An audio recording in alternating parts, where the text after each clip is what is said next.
তোমরা যারা বিভিন্ন ইনিয়ে বিনিয়ে সাধু সেজে সেজে মানুষকে ব্ল্যাকমেল করার চেষ্টা করতেছো, একজন লোক বলতেছে পর্দা করা আমরা বাধ্যবাধকতা করব না, স্বাধীন মতো মেয়েরা পর্দা করতে পারবে।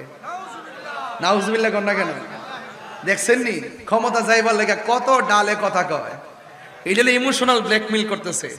আমরা মনে করি পর্দা আল্লাহর বিধান, পর্দা করতে হবে, নামাজও পড়তে হবে।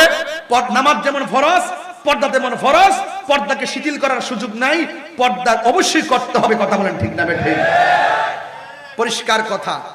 কে মানলো না মানলো এটা পরের কথা। যদি আমি বলে দেই আপনারা যেমন মন চাই এমন পোশাক পরবেন, আমরা কোনো বাধা নাই, তার মানে বুঝতে হবে এরা ইসলামরে কেবলমাত্র ডাল হিসেবে ব্যবহার করতেছে, মূলত ভিতরে শয়তানি। কথা বলেন ঠিক না বেঠিক? এখন উচিত কথা বললেই তো ট্যাগ লাগাই দিবেন। আমরা উচিত কথা বললেই ট্যাগ লাগাই দিয়া তাহিরির তেমনি ফেসবুকে বহুত কথা লেখেন। তাহিরিরা